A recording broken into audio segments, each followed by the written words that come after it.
शादी के बाद क्या माता पिता के साथ रहना चाहिए या फिर एक लड़के को अपनी वाइफ के साथ अलग से रहना चाहिए, यानी कि हस्बैंड वाइफ को अलग रहना चाहिए या फिर अपने पेरेंट के साथ रहना चाहिए। ये सबसे ज्यादा जरूरी टॉपिक है आज के समय में। वैसे हमारे देश में आप देखेंगे जो ट्रेंड चल रहा है वो जॉइंट फैमिली का, जो प्रीवियस से चला आ रहा है, जो बहुत पुराने जमाने से चला आ रहा है, जो हमारा कल्चर है वो जॉइंट फैमिली का है।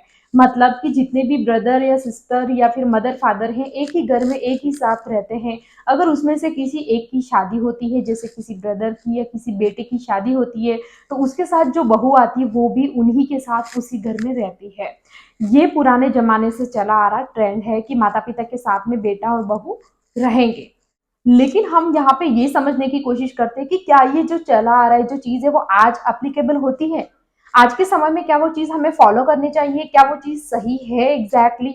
और उससे पूरी फैमिली में जो भी मेंबर है, चाहे वो मदर फादर हो या फिर वो आने वाली लड़की जो उसकी वाइफ है या फिर वो लड़का जिसने शादी की है जो हस्बैंड है, क्या वो खुश कैसे रह सकते हैं, क्या पेरेंट के साथ में रह के खुश रह सकते हैं, अच्छी सी लाइफ जी सकते हैं, या फिर सिंगल अलग रह के यानी कि माता पिता से अलग रह के खुश रह सकते हैं या एक अच्छी लाइफ जी सकते हैं।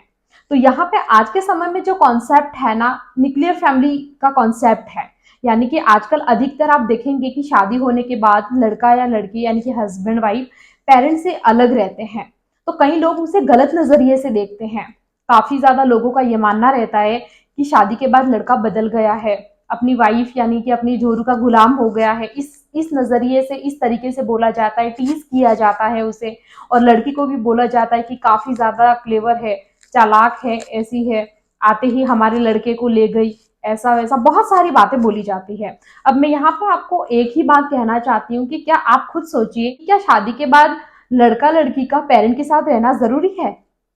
पेरेंट ने आपको जन्म दिया है, आपके उनके प्रति कुछ रिस्पॉन्सिबिलिटीज हैं, लेकिन ये जरूरी नहीं है कि आप उनके साथ में रह के ही वो सारी चीजें पूरी करो। ये कोई जरूरी नहीं है। आपके पेरेंट अगर आपकी शादी, मान लो आपकी शादी अगर होती है, जैसे आज आज 22 या 25 साल के आप हैं, यानी कि आपके पेरेंट जस्ट डबल मान लेते हैं, अगर 50 या 55 साल के भी हैं, क्योंकि जो 90s की फैमिली थी उनके बच्चे बहुत जल्दी हो जाते थे शादी के बाद, तो उस हिसाब से शादियां आज के समय में जो हो रही है 22 से 25-30, अलग अलग सिटी में और गांवों में काफी ज्यादा एज में डिफरेंसेस होते हैं शादी होने। हम यहाँ पे पुराने ट्रेंड की बात करते हैं कि शादी होने के बाद ज्वाइंट फैमिली में साथ में रहना जरूरी होता। आजकल हर कोई चाहता है इंडिपेंडेंटली रहना और एक फ्रीडम वाली लाइफ चाहता है।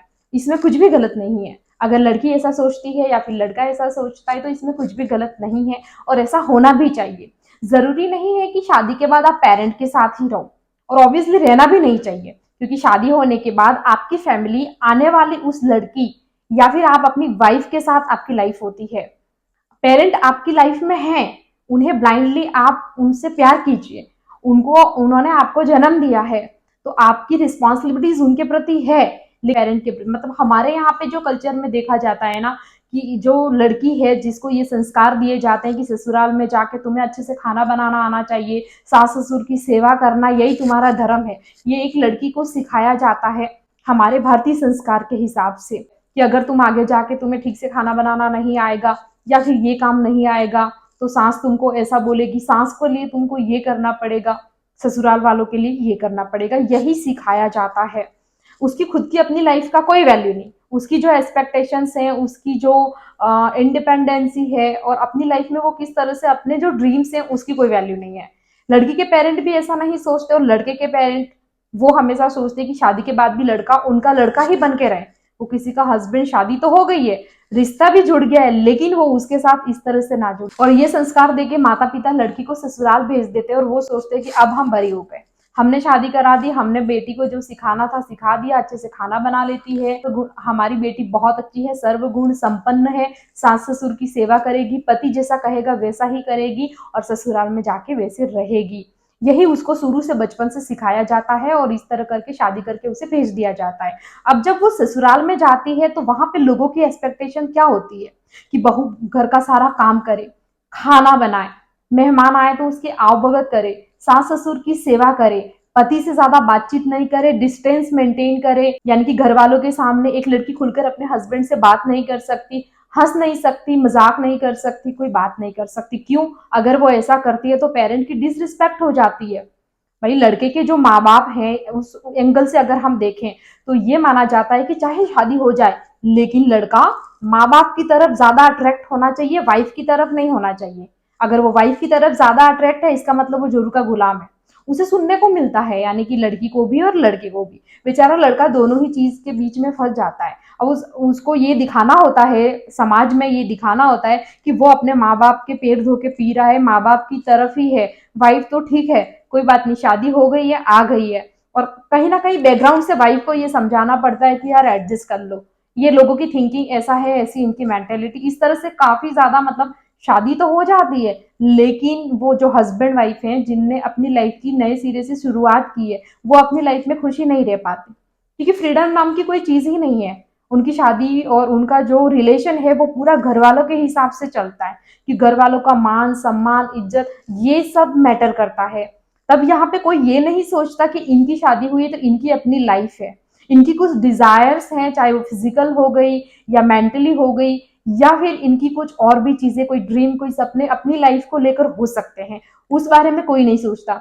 हर कोई अपने बारे में अगर लड़की की माँ है तो वो भी सोचती है कि जब मैं शादी करके आई थी उस आज से पहले जो हमारे एज की सांस जो 90s की और 90s से पहले जिनकी सांस रही होगी, कभी ना कभी उन्होंने भी कुछ ऐसी चीजें झेली होगी। तो वो चाहती कि जो मेरे साथ हुआ वो मैं कैसे छोड़ दूं। मतलब जो चीज मेरे साथ हुई है, जो मैंने फेस करी, मेरे साथ जो डिफिकल्टीज हुई है, जो प्रॉब्लम हुई है, आज वो सांस तो चली गई लेकिन मैं हूं और जो मेरी बहू बनकर इस घर में आई है उसके साथ भी वैसा ही होना चाहिए। वो कैसे खुश रह सकती है? ऐसा नहीं कि मेरे साथ कुछ गलत हुआ है तो उन चीजों को ऑब्जर्व करके वो ये सोचे कि उस चीज को वहां पे खत्म कर दें और नए सिरे से जो चीज मेरे साथ गलत हुई है वो मेरी बहू के साथ नहीं होना चाहिए। ऐसा कोई भी सास नहीं सोचती। उन्हें एवरी टाइम यही लगता है कि नहीं, बहू भी खुश नहीं रहनी चाहिए। बहू अगर बेटे के साथ है, बहुत ज्यादा खुश है तो क्यों है? जॉइंट फैमिली में जब आप रहते हो तो इस तरह की चीजें होती है और फिर प्रॉब्लम्स हो जाती हैं, फिर आपस में लड़ाई झगड़े और एक अंडरस्टैंडिंग नहीं बन पाती है और एक सेल्फ डिपेंडेंसी नहीं बन पाती है। अगर लड़का और लड़की शादी के बाद माता पिता अच्छे हैं, खुद से सारी चीजें कर रहे हैं, सरवाइव कर रहे हैं, उन्हें बेटे की अभी कोई जरूरत नहीं है ना बेटे की, क्योंकि बेटा कभी भी, लोग बोलते बेटा सेवा करता है, बेटा कभी भी माँ बाप को एक कप चाय बनाकर भी नहीं देता। सेवा अगर कोई करता है तो बहू करती है, क्योंकि लोगों का ये सिर्फ मानना है कि बेटा सेवा करता है, लेकिन करने वाली वो जो लेकर आया, जिसे अपनी वाइफ बनाकर लेकर आया है, जो बहू बन के आई है, उसका फर्ज है सास ससुर की सेवा करना। ये सोसाइटी में ऐसा दर्शाया जाता है और ऐसी एक्सपेक्टेशन भी उससे रखी जाती है, लेकिन कहा जाता है कि बेटा सेवा करता है। बेटा माँ बाप की सेवा नहीं करता, बहू माँ बाप की सेवा करती है। और माँ बाप की सेवा करने की जिम्मेदारी ये एक बेटे का धर्म है कि चलो पाल पोस कर बेटे को बड़ा किया है तो सामने वाली लड़की जो आई है उसके लिए भी तो उसके पेरेंट ने कुछ ना कुछ किया होगा। वो भी तो ऐसे ही थोड़ी बड़ी हो गई होगी, उसके लिए भी उसके पेरेंट ने सेक्रीफाइसेस किया होगा। अगर वो ये कहे कि आप आपके माँ बाप के लिए करो, मैं मेरे माँ बाप के लिए करूं, तो ये तो गलत हो जाता है। तो कहने का मतलब कहीं ना कहीं यहाँ पे ये है कि शादी के बाद पेरेंट को ये बात समझने की जरूरत है कि बेटे की अपनी लाइफ है, उसकी लाइफ की शुरुआत हुई है, उसको उसके हाल पे छोड़ दिया जाए। अभी हमें बेटे की कोई जरूरत नहीं है। आप दोनों अपनी लाइफ को अपने हिसाब से इंडिपेंडेंटली जियो, अपने हिसाब से सरवाइव करो, अपने सपनों को पूरा करो और फ्रीडम के साथ रहो। अभी हम सक्षम है, हम अपनी लाइफ को जी सकते हैं, हमें फिलहाल आपकी कोई जरूरत नहीं है।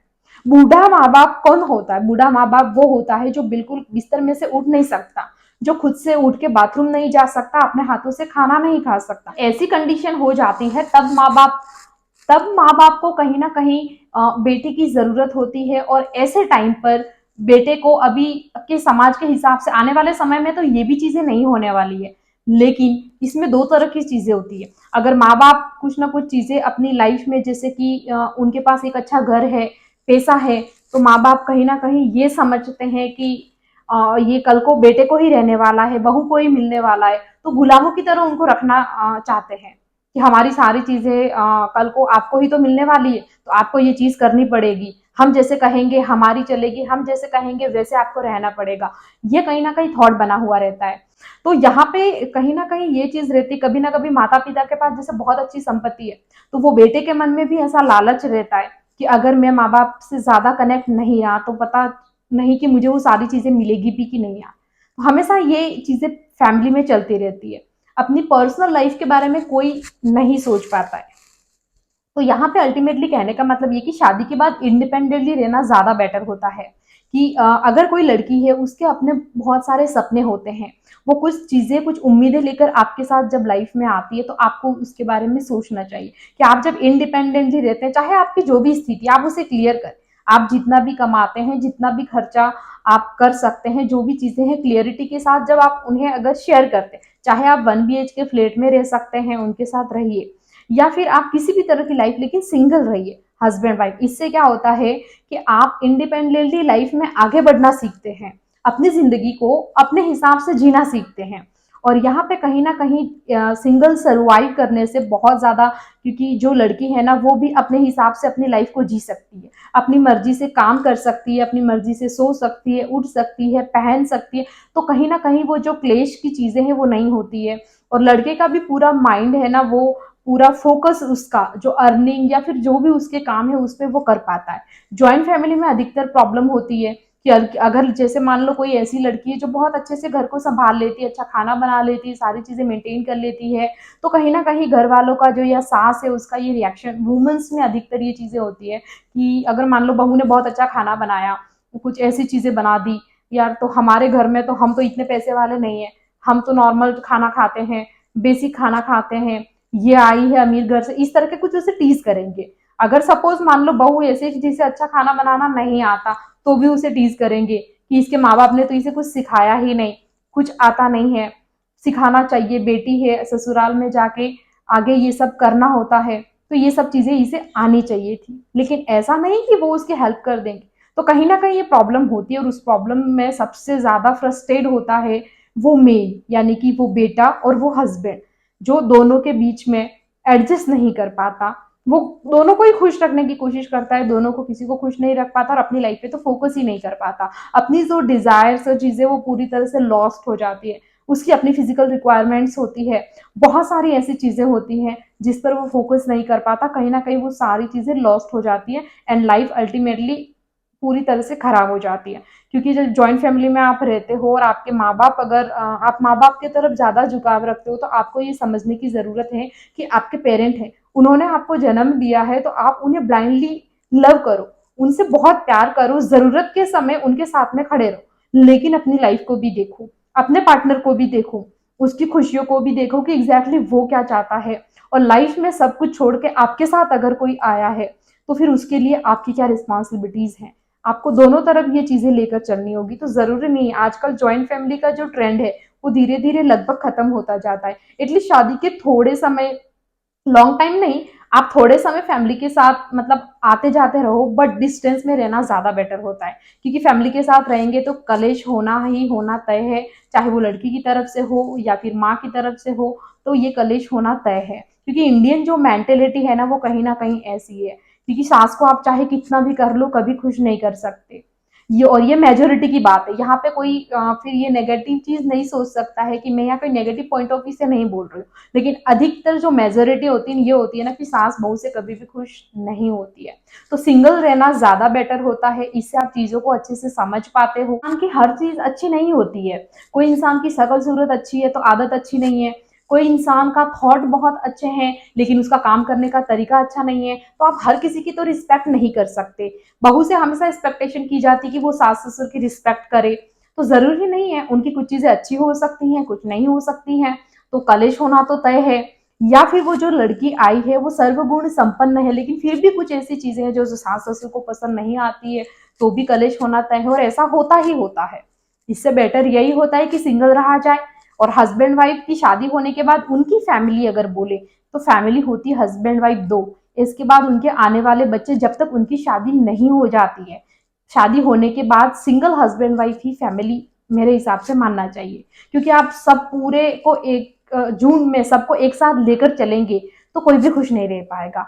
सिंगल सिंगल अपनी रिस्पॉन्सिबिलिटीज अगर कोई उठाएगा और खुद से अगर करेगा, और जरूरत के समय एक दूसरे की मदद करने तक ठीक है, लेकिन पूरी लाइफ किसी के हिसाब से नहीं चल सकते, चाहे वो फिर बेटा हो या फिर बहू हो या फिर बेटी हो या कोई भी हो, चाहे वो माँ बाप ही हो। लेकिन कभी भी उन्हें ये एक्सपेक्टेशन नहीं रखनी चाहिए कि शादी के बाद बेटा या बहू हमारे लिए ये चीजें करेंगे। उनका जो फर्ज था बड़ा करके शादी करना, पढ़ाना लिखाना, उनने अपनी तरफ से कर दिया, इट्स ओके।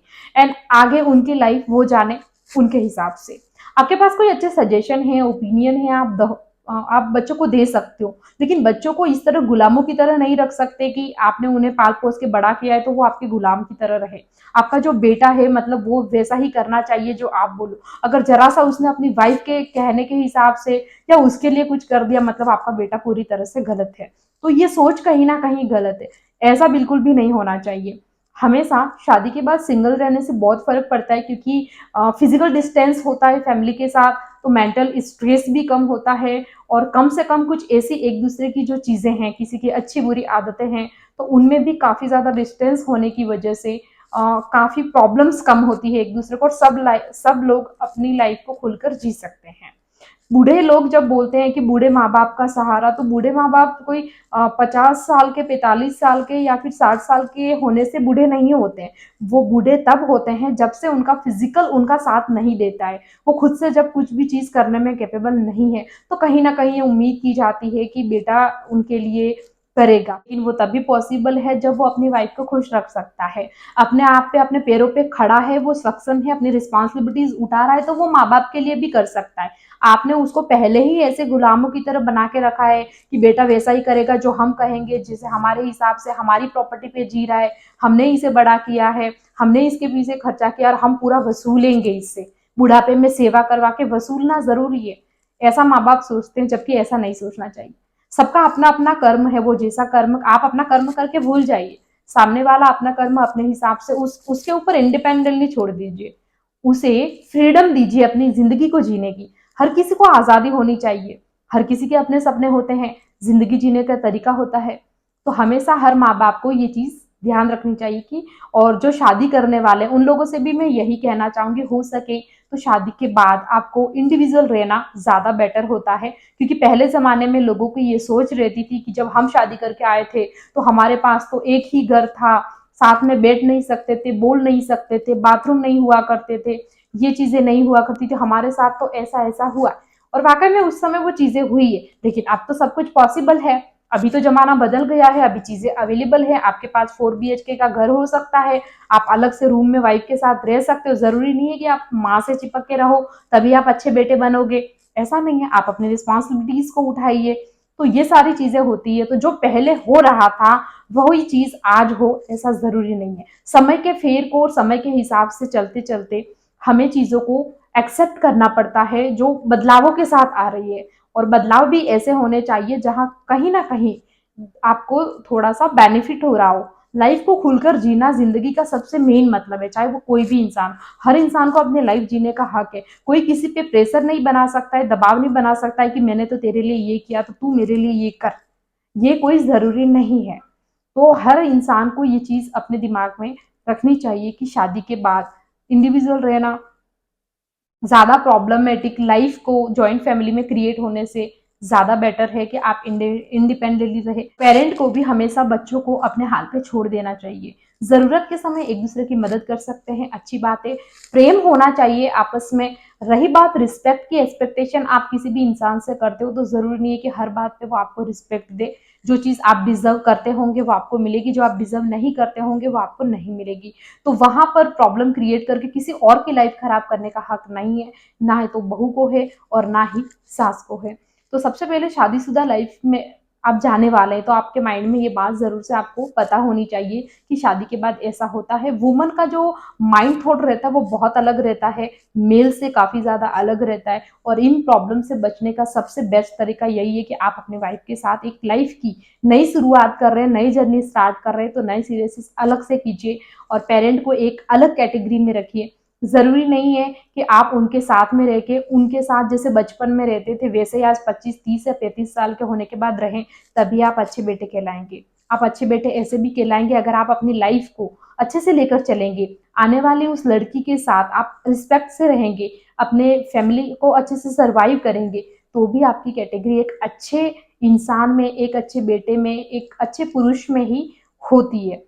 तो ये समझने की बात है, काफी गहराई की बात है। हो सकता है काफी लोगों को ज्यादा थोड़ी सी ये नेगेटिव और गलत भी लग सकती है। वैसे हम इसके बारे में और डिटेल में भी नेक्स्ट टाइम बात करेंगे। अभी मैंने आपको ओवरव्यू थोड़ा सा शॉर्टकट बताया है। आप अपने कमेंट करके अपनी राय मुझे जरूर से दीजिएगा कि आप सभी इस पॉइंट पे क्या कहना चाहते हैं कि शादी के बाद लड़का या लड़की को या फिर हस्बैंड वाइफ को क्या पेरेंट्स से अलग रहना चाहिए या नहीं रहना चाहिए? आप अपनी राय मुझे कमेंट में ज़रूर से बताइएगा एंड नेक्स्ट टाइम हम फिर से डिस्कस करेंगे। देखने के लिए आपका बहुत-बहुत धन्यवाद।